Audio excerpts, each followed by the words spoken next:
Hello बच्चों, कैसे हैं आप लोग? बढ़िया एकदम।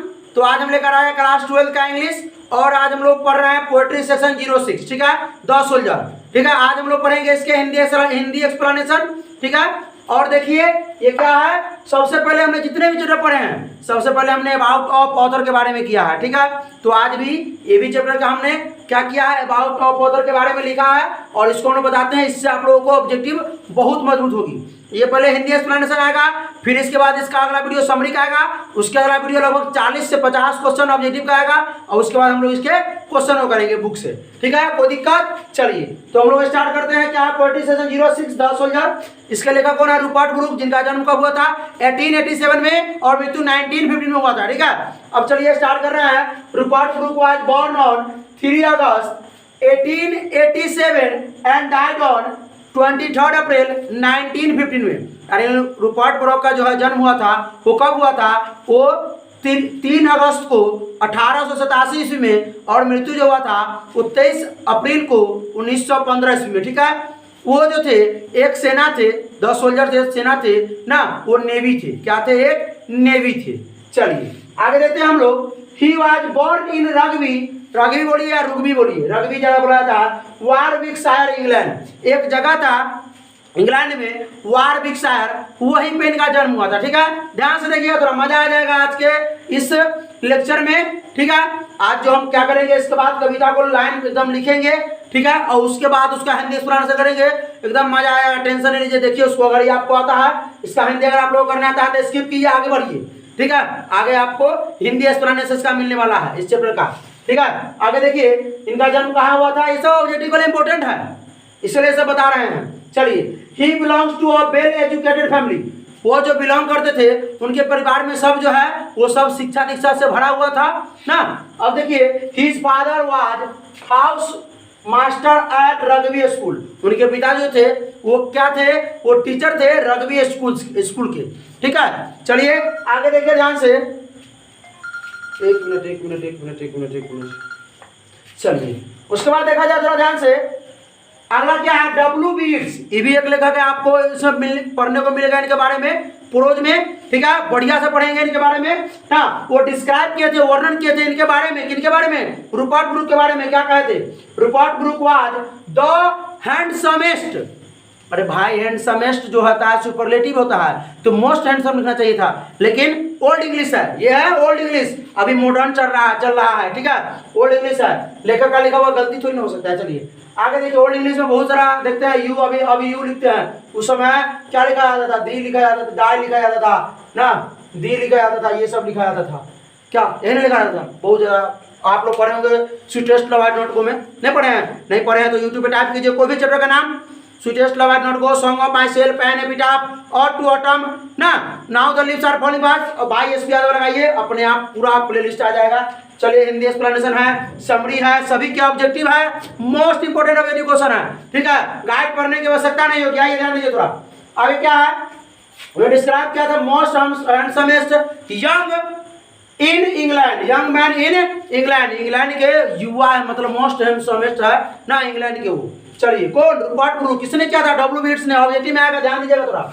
आगे देखिए, थोड़ा स्पीड बोलना है तो थोड़ा इंटू कम करके देखिए, स्पीड कम करके। चलिए आगे देखा जाए। ही वाज डीड एट एजियंसिया ऑफ द आइलैंड स्काइरोस। उनका जो मृत्यु हो गया था वो तो हम लोग जान गए कब हुआ था, ये तो मालूम है, लेकिन कहाँ हुआ था नहीं मालूम है। वो जब युद्ध करने के लिए तुर्की अभियान चल रहा था, एक मतलब कोई बुलावा आया, वो युद्ध करने के लिए जा रहे थे, एक आइलैंड पर थे, वहाँ टिके हुए थे। वहीं पर उनको इंसेक्ट के काटने से, कीड़ा के काटने से ब्लड पॉइजनिंग हो गया ना, उसके कारण उनकी वहीं पे डेथ हो गई या वहीं पे उनको दफना दिया गया। ठीक है, चलिए तो सिया जो है एजियन, उनका उस सिया का नाम था Aegean Siya of the island. Island पे जहाँ पे मृत्यु हुआ था उसका क्या नाम था? Aegean Siya island. और ये स्काइरोस जगह था, स्काइरोस याद रखिएगा, ऑब्जेक्टिव में आएगा। ठीक है, आगे देखिए। Death reason of Rupert Brooke. Rupert Brooke का जो डेथ रीजन था हमने लिख दिया है, वाज सेप्सिस। इसको सेप्टेमिया भी कहते हैं, सेप्टेमिया भी कहते हैं। सेप्सिस जो ब्लड पॉइजनिंग हो जाता है, काटने के बाद पूरा एकदम जो है ना, ये जो शरीर जो है, शरीर का फूल जाना एकदम बढ़िया से ना, बहुत बुरी तरह का ब्लड पॉइजनिंग मतलब जो है वो हो जाना, उसके बाद तो आदमी का बचना नामुमकिन ही है। ठीक है, और देखिए ब्लड पॉइजनिंग लिखे हुए हैं, सेप्सिस का अर्थ होता है ब्लड पॉइजनिंग। आगे देखा जाए, he was war poet and patriotic poet. अब इसका हम लिखे हैं कि वह जो थे युद्ध कवि थे ना, वह जाने जाते थे ना, वह प्रसिद्ध थे किसके नाम से, वार पोएट के नाम से, और पैट्रियोटिक पोएट मतलब देशभक्त कवि थे वो। अब इस चैप्टर में आप लोग पढ़िएगा तो सिर्फ वो देश के बारे में बयां किए हैं, वो सिर्फ अपने देश के बारे में ही बयां किए हैं, समझे। आगे देखा जाए, Rupert Brooke participated in first world war. Rupert Brooke ने भाग लिया था, पार्टिसिपेट किया था यानी कि भाग लिया था फर्स्ट वर्ल्ड वार में, प्रथम विश्व युद्ध में 1914 में हो रहा था उसमें। और क्या हुआ देखिए, एंड इंस्पायर्ड और बढ़ावा दिया था, इंस्पायर्ड मतलब बढ़ावा देना, बढ़ावा दिया था किसको, पैट्रियोटिज्म को, देशभक्ति को, उन्होंने बढ़ावा दिया था ना। इन द अर्ली फेज, शुरुआत में ही, किसका शुरुआत में, ऑफ द फर्स्ट वर्ल्ड वार, प्रथम विश्व युद्ध के शुरुआत में ही, शुरू होते ही उन्होंने बढ़ावा देने लगा था किसको, पैट्रियोटिज्म को, यानी कि अपने देशभक्ति को। आगे देखा जाए, थोड़ा ध्यान से देखिए, क्या रूपर्ट ब्रूक रोट 5 वार पोएम्स। आपके ऑब्जेक्टिव में आएंगे कि रूपर्ट ब्रूक ने कितने वार पोएम्स लिखे थे, तो 5 लिखे थे। कौन कौन नाम देख लीजिए, the great lover, the deed, the soldier, the heaven और द ओल्ड वाइकिरिस। ठीक है, ये आपके क्या है मालूम है ना, ये जो रूपर्ट ब्रूक ने लिखे थे 5 वार पोएम्स वो लिखा हुआ है। ठीक है, आगे देखा जाए, the soldier is a sonnet. Soldier क्या है, सोनेट। सोनेट क्या होता है भाई, सोनेट में 2 स्टेंजाज होते हैं, 2 स्टेंजाज। ठीक है, माने एक में जो होता है 8 लाइन, एक दूसरा स्टेंजा में होता है आपका 6 लाइन। ठीक है, और 8 लाइन जो होते हैं उनको बोलते हैं हम लोग ऑक्टेव, और जो 6 लाइन होते हैं उसको बोलते हैं हम लोग सेस्टेव। आगे देखा जाए थोड़ा ध्यान से, लिखे हुए वही बात, 40 lines in a sonnet. Sonnet में 40 लाइन होते हैं, 14 लाइन होते हैं। ठीक है, लिखे ध्यान से देखिए, first 8 lines are called octave, दिख रहा है, and second 6 lines are called sestave, sestet. कोई दिक्कत समझ में आया बढ़िया से, खूब बढ़िया से कमेंट जरूर कीजिएगा। ठीक है, इसके बाद हम लोग इसको मिटाते हैं, इसका थीम अप लिखते हैं, थीम क्या है इस कविता का, और थीम लिखने के बाद हम लोग इसके पूरे कविता को लिखेंगे बोर्ड पे, और हिंदी एकदम word by word, line by line नहीं, word by word Hindi explain करेंगे। ये नहीं जो हाँ एक बार लाइन पढ़ दिए, हिंदी कर दिए, बच्चा को समझ में आया नहीं, आपको दिक्कत नहीं, एकदम वर्ड बाय वर्ड। ठीक है, तो क्या करें, इसको पॉज करके नोट करें, हम लोग चलते हैं अब थीम की तरफ और पोएम की तरफ। ठीक है, तो देखिए ये आपका थीम ऑफ पोएम है, ये आपका पोएट्री है।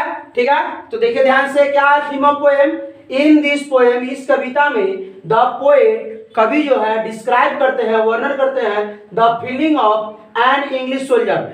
इंग्लिश सोल्जर जो होते हैं, इंग्लैंड के जो सोल्जर होते हैं, जो नेवी होते हैं, ठीक है, जो सैनिक होते हैं, उनके फीलिंग्स के बारे में वर्णन करते हैं। ठीक है, हु जो वेंट टू फॉरेन फील्ड, जो गए होते हैं फॉरेन फील्ड, विदेशी क्षेत्र में, क्या करने के लिए, टू फाइट, लड़ने के लिए, युद्ध करने के लिए, फॉर हिज नेशन, अपने राष्ट्र के लिए। ठीक है, the poet was full of patriotism, जो कवि जो होते हैं वो पूर्ण रूप से क्या होते हैं, देशभक्त होते हैं ना। ही थिंक, वह सोचते हैं, दैट इफ दैट की if he dies during fighting in foreign country for his motherland, वो सोचते हैं कि ही थिंक्स, वह सोचते हैं, दैट की इफ यदि ही डाइज, वह मर जाते हैं, ड्यूरिंग के दौरान, फाइटिंग लड़ने के दौरान, इन फॉरेन कंट्री, किसी और देश में, दूसरे देश में, विदेश में ना, फॉर हिज मदरलैंड, तो वो जो विदेशी जो जगह होगी, जो जमीन होगी, वो हमेशा के लिए उनके मदरलैंड की हो जाएगी, मातृभूमि की हो जाएगी, यानी कि इंग्लैंड की हो जाएगी। ठीक है, ऑल द एविल्स, सभी बुराइयां कमिटेड, यानी खत्म हो जाएंगी, बाय हिम, जो उनके द्वारा किए गए थे ना। उसके बाद क्या कहते हैं, विल बी वॉश्ड अवे, और सभी बुराइयां जो है धुल जाएगी, जो उनके द्वारा किए गए थे ना। जब वो अपने देश के लिए लड़ने जाएंगे दूसरे देश में, और वहां पे वो उनकी मृत्यु हो जाती है ना, तो वो क्या हो जाएंगे, उनकी जो जगह, जो वहां पे जिस जगह पे उनकी मृत्यु होगी, वो जगह जो है हमेशा के लिए इंग्लैंड की हो जाएगी, और उनके जो अंदर जितने भी पाप होंगे, जितने भी बुराइयां होंगी, वो सब धुल जाएंगी, वो सब खत्म हो जाएंगी। आगे देखिए थोड़ा ध्यान से, फिर क्या कहते हैं, रिजल्टेंटली, परिणाम स्वरूप क्या होगा, हिज हार्ट, उनका जो दिल होगा, विल गेट प्यूरिफाइड, उनके जो दिल होंगे वो साफ हो जाएंगे, क्या हो जाएंगे, साफ हो जाएंगे, and it will be become a part of God, और वो हो जाएंगे क्या, भगवान का एक हिस्सा हो जाएंगे। जब किसी आदमी के अंदर अगर बुराइयां नहीं हो, बुराइयां जब खत्म हो जाते हैं तो वह क्या हो जाते हैं, एक भगवान का एक हिस्सा हो जाते हैं। आइए देखते हैं हम लोग इसको, देख रहे हैं नहीं, ये पोएट्री को देखते हैं, ध्यान से थोड़ा देखिएगा क्या है। अब ये सोल्जर जो है, कवि जो है, वो कहते हैं, एक सैनिक कहते हैं, ठीक है, सैनिक को क्या कहते हैं, इफ आई शुड डाई, यदि मैं मर जाता हूं, या यदि मैं मर जाऊं, यदि मैं मर जाऊं, थिंक ओनली दिस ऑफ मी, तो मेरे बारे में केवल यही सोचना, मेरे बारे में केवल यही सोचना, that there some corner of a foreign field that is forever England, कि some corner of a foreign field ना, उस वहां का जो कॉर्नर होगा जहां मैं मरूंगा, वहां का जो कॉर्नर होगा, कहां का, फॉरेन फील्ड का, विदेशी जमीन का जो वो टुकड़ा होगा, वो क्या हो जाएगा, दैट इज फॉरएवर इंग्लैंड, वो हमेशा के लिए इंग्लैंड की हो जाएगी। क्यों इंग्लैंड की हो जाएगी, फिर सुनिए एक बार और, यदि मैं मर जाऊं तो मेरे बारे में सिर्फ यही सोचना, कभी कहते हैं, सोल्जर कहते हैं कि यदि मैं मर जाऊं तो मेरे बारे में सिर्फ यही सोचना कि जहां मैं मरूंगा ना, फॉरेन फील्ड के वह टुकड़ा जो होगा, विदेश क्षेत्र के, विदेशी क्षेत्र के, विदेश के वह जो टुकड़ा होगा, वो क्या हो जाएगा, कॉर्नर मतलब टुकड़ा, जहां पे उन्हें दफनाया जाएगा, जहां पे उन्हें दफनाया जाएगा, दैट इज फॉरएवर इंग्लैंड, वो हमेशा के लिए इंग्लैंड को, फॉरएवर मतलब हमेशा के लिए किसका हो जाएगी, इंग्लैंड की हो जाएगी। भाई इंग्लैंड क्यों होगी, देखिए, there shall be in that rich earth, there shall be in that rich earth, कहते हैं कि जहां मैं मरूंगा वो कोई मामूली धरती नहीं होगी, वो भी बहुत रिच धरती होगी, समृद्ध धरती होगी, अमीर धरती होगी ना, और रिचर डस्ट कंसील, जिसमें उससे भी अधिक धनी, उससे भी अधिक समृद्ध, उससे भी अधिक अमीर क्या होगी, डस्ट जो होगी, कण जो होगी, उसमें कंसील्ड होगी, मिल जाएगी ना, उससे भी अधिक जो धरती हो, शरीर जो होगी उसमें मिलेगी। फिर सुनिए एक बार और, there shall be in that rich earth, अब वो कहते हैं कि जहां मैं मरूंगा वो कोई मामूली धरती नहीं होगी, वो बहुत अमीर धरती होगी, बट क्या कहते हैं कि और रिचर डस्ट कंसील, उससे भी अमीर धरती के जो कण होंगे, जो धूल होंगे, जो शरीर होंगे, वो उसमें कंसील हो जाएंगे, मिल जाएंगे। फिर सुनिए ध्यान से, एट डस्ट हुम इंग्लैंड बोर्ड, अब वो डस्ट जिसे इंग्लैंड ने क्या किया हो, जन्म दिया हो, वो डस्ट हुम, वो डस्ट जिसे इंग्लैंड ने बोर्ड जन्म दिया हो, सेट आकार दिया हो, सुनिए ध्यान से, आकार दिया हो, मेड अवेयर जागरूक बनाया हो ना, सोचने विचारने का लिए दिमाग दिया हो, ठीक है, उसके बारे में कह रहे हैं, ठीक है। और देखिए, गेव दिया हो वंस एक बार, हर फ्लावर्स टू लव, और अपने फूल दिए हूं ना, क्या करने के लिए, प्यार करने के लिए अपने फूल दिए हूं ना, हर वेज टू रोम,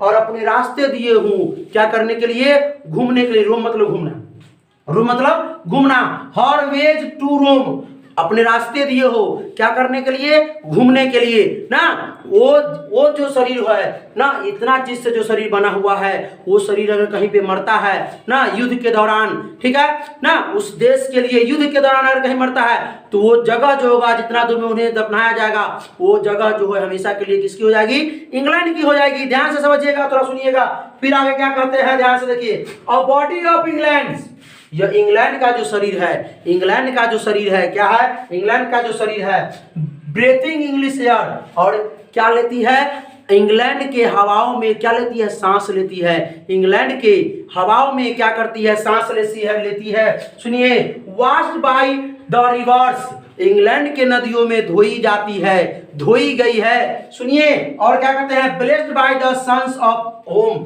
और इंग्लैंड के सूर्य के द्वारा उन्हें आशीर्वाद दिया गया है। वो जो शरीर होगी, वो जो धूल होगी, वो जो कण होगी, वो अगर किसी धरती पे मिलती है तो वो क्या हो जाएगी, हमेशा के लिए किसकी हो जाएगी, इंग्लैंड की हो जाएगी। समझ रहे ना बात को, समझ में आ रहा है ना। फिर सुनिए ध्यान से ना, ये एक बार और कर दे, एक बार और कर दे, देखिए ध्यान से, क्या if I should die think only this of me no, यदि मैं मर जाऊं तो मेरे बारे में सिर्फ यही सोचना कि ना, जिस फॉरेन फील्ड, जिस विदेशी क्षेत्र में मैं मरूंगा, उस क्षेत्र का जो कॉर्नर होगा, जो टुकड़ा होगा, जितना दूर में मुझे दफनाया जाएगा, जितना दूर में मरूंगा, या जितना दूर मेरे शरीर जो है मिल जाएंगे, कभी कह रहे हैं तो सोल्जर कह रहे हैं ना, वो हमेशा के लिए इंग्लैंड के हो जाएंगी। There shall be dead rich, और जहां मैं मरूंगा वो कोई मामूली धरती नहीं होगी, वो भी बहुत अमीर धरती होगी।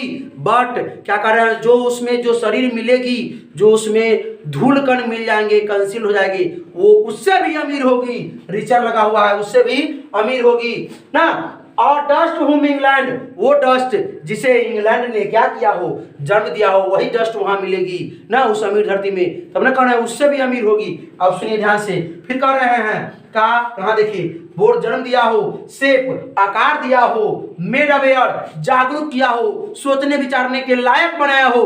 ध्यान समझिएगा, समझ में आ रहा है ना। फिर गेव दिया हो, वंस एक बार, केवल एक बार, हर फ्लावर्स टू लव प्यार करने के लिए अपने फूल दिए हूं। सुनिए ध्यान से, हर वेज टू रोम घूमने के लिए क्या दिया हो, क्या दिया हो घूमने के लिए, वेज मतलब रास्ता दिया हो, रोम मतलब घूमना, ठीक है। वो जो शरीर ना इतना जब किया गया हुआ है इंग्लैंड के द्वारा, वो शरीर अगर किसी धरती पे मर जाता है अपने देश के लिए युद्ध करते हुए, तो वो धरती क्या हो जाएगी, हमेशा के लिए इंग्लैंड की हो जाएगी। पूरा नहीं भाई, जितना दूर में वो ना, समझ रहे ना बात को।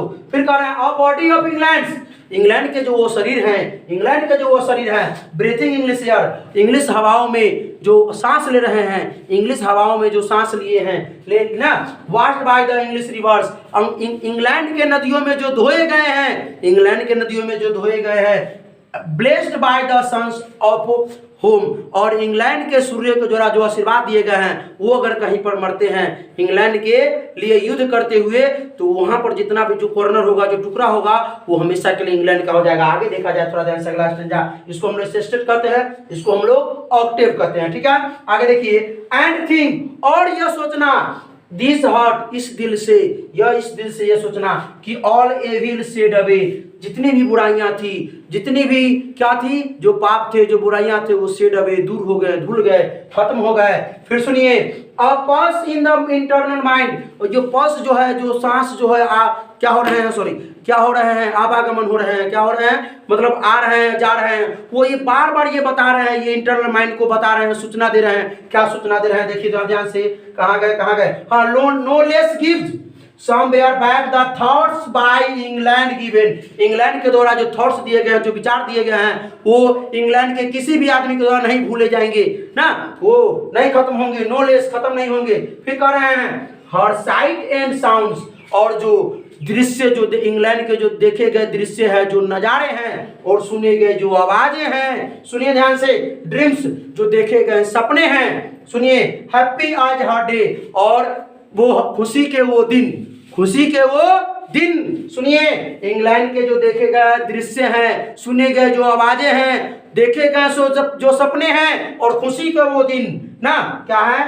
हैप्पी एज हर डे, खुशी के वो दिन। सुनिए अब क्या है, एंड लाफ्टर, और वो हंसी मजाक के दिन, और वो हंसी मजाक के दिन, लर्न ऑफ फ्रेंड, और फ्रेंड के द्वारा जो वो सिखाए गए बातें, जो सिखाए गए बातें, सीखे गए बातें। फिर कह रहे हैं एंड जेंटलनेस, और वो जो सिखाए गए नेकी ना, नेकी समझ रहे हैं ना बात, जो सिखाए गए नेकी है, इन हार्ट एट पीस, और इस दिल को वो क्या देगी, शांति देगी, क्या देगी, शांति देगी। आखिरी बात देखिए, आखिरी लाइन देखिए क्या कह रहे हैं, फिर कभी क्या कह रहे हैं, अंडर अ इंग्लिश हेवन, और वो जो क्या हो जाएगी, वो जो हेवन जो है, इंग्लिश हेवन, यानी कि जो हेवन मतलब क्या होता है, स्वर्ग, स्वर्ग भी किसकी हो जाएगी, इंग्लैंड की हो जाएगी, इंग्लैंड के अंदर ना, इंग्लैंड के अंदर। फिर क्या करे, जहां मरेंगे वो तो वहां का जो जगह है वो तो इंग्लैंड की हो ही जाएगी, और जहां उनका आत्मा जाएगा मरने के बाद कहाँ, इंग्लैंड में, तो इंग्लैंड के ही उनका क्या हो जाएगा, स्वर्ग हो जाएगा, जिस स्वर्ग में उनकी आत्मा जाएगा इंग्लैंड